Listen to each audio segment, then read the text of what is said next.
Well, now to a fascinating and significant story the media have all but ignored. South Africa is a diverse country, but the South African government would like to make it much less diverse.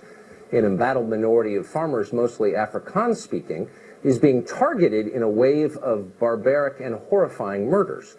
But instead of protecting them, the government just passed a law allowing it to seize their farms without any compensation based purely on their ethnicity and distribute those farms to more favored groups. Thousands have already migrated out of the country, but they've struggled to attract any sympathy abroad for some reason. Ernst Roots is deputy CEO of AfriForum. It's a South Africa civil rights group. He was just in the United States to meet with a number of government officials. He also took a moment to talk to us. Here's part of what he said. Ernst Roots joins us now. Mr. Roots, thanks for coming on. Thank you very much. So you describe in this book a disorganized but in some sense intentional campaign to crush a racial minority within your country, and the government seems on board with it. Is that an overstatement? Well, what the book is about is it's about government complicity in the scourge of farm attacks and farm murders that we've seen in South Africa. So we know in the last 2 decades there's been, according to government statistics, which we believe, we have reason to say that it's maybe downplayed a little, there's been about 2 farm attacks every day and 2 farm murders every week in South Africa. And in the book, I highlighted actually 10 different reasons why we believe the South African government is complicit. And it stretches from reasons including the fact that as these attacks have worsened, for example, in 2007, there was a 25% increase in these attacks. And then the South African government responded saying, we're not going to release any more statistics about this. Then also, which is very concerning, is the hate speech in South Africa. So we have, that's the title of the book as well, Kill the Boer, which is a very popular song, which is still being sung in South Africa. It was sung just the other day. So it's sung at political rallies, and of course Boer referring to a particular cultural group in South Africa. Right. We have songs like Shoot the Boer, which is a different song.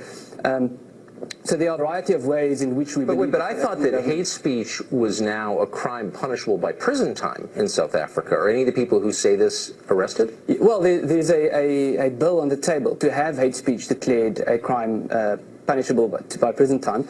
But if you look at the motivation around this, it's very clear that I think those in government who are pushing this don't regard this as hate speech. As a matter of fact, they've been arguing that it's not hate speech in courts. So they would argue that they have a right to sing about killing farmers, and then they would say it's an expression of freedom of speech. So now the government has announced that it plans to pursue a policy of taking land away from people on the basis of their skin color. Do you think they'll do that?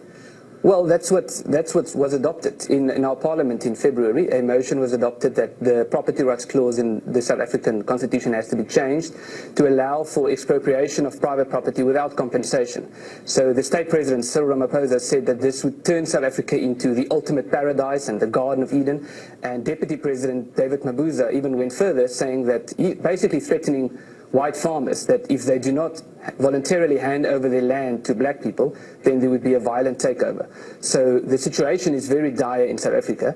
But the good news is that there's still a process that has to be followed. And that's why we are in the United States. What I find so striking is the response from everyone else around the world is almost never covered in the American media. There's a sense that the people being murdered deserve it because of what their ancestors did.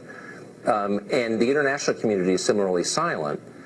Have you met with any government officials here in Washington about what's happening in your country? Well, that's why we are here. We are about to meet with some government officials, and it's very unfortunate, the situation that you've just mentioned. So there's, especially in South Africa, there's a hierarchy of recognition. So some people, when they are the victims, it's all over the news and you hear about it frequently, and other people, as especially, I think, especially farmers in South Africa, white farmers in particular, when they would be tortured to death and it would receive very little news coverage, and that's unfortunately the situation abroad as well, which is why we are very grateful to be having... So a government official in Australia said publicly, maybe we ought to allow asylum to people being persecuted for their skin color in your country, and he was basically laughed at and then attacked by your government for saying that. Yes, he was attacked, and They then said that he shouldn't say that because AfriForum was providing them with false information, while the information that we are quoting is government statistics. So that is the situation. Whoever speaks out against this, just for being in the United States, we've been accused of treason. We've had people threatening us, saying they'll wait for us at the airport when we come back and they'll attack us and so forth. We had the state president today in Parliament calling on us to go back to South Africa. So whenever you speak out against this, there's a very serious backlash. This is not what Nelson Mandela wanted. No, it's the exact opposite than what he wanted. He publicly spoke about a free country in which people were not judged by the color of their skin, and he even wanted farm attacks to be a priority crime. He said that when he was president, and when his presidency was over, they deprioritized it. So you just watched something like this happen in a neighboring country, Zimbabwe, which went from being one of the richest in Africa to the poorest in the world because of farm attacks and because of the theft of private property. Is the ANC, the ruling party in South Africa, aware of that lesson? Yeah. Well, they are, but you know that saying, real communism has never been tried. That's what they keep saying. So it failed in Zimbabwe, it failed in Cuba, it failed in Venezuela, it failed in Russia, it failed in China, and all of those countries. And they're basically saying that we're going to try the same thing, but this time it's going to work. So last question. It's considered basically immoral in the United States to talk to you or to hear stories like this for reasons that nobody ever bothers really to explain, but it's just understood. If you could speak to our media, or the people who are dismissing your claims as false, what would you say? Well, I think there are three things. Firstly, everything we say is fact-based. It's based on research. But in terms of what we hope to achieve and what people can do, people who want to invest in South Africa, we want them to call on the South African government to say, listen, you are calling on us to invest in your country, but you want to expropriate those investments. Number two, we are speaking with the US government and asking them to put pressure on the South African government, which could be done in a variety of ways. And number three, members of the public and members of the media, the best thing that you can do to help us is to talk about this, to talk about it on public platforms, and in that way to continue to put pressure on the South African government not to continue with this policy. Just to tell the truth, I agree. Mr. Thank you. Thank you very much. Thank you for being here.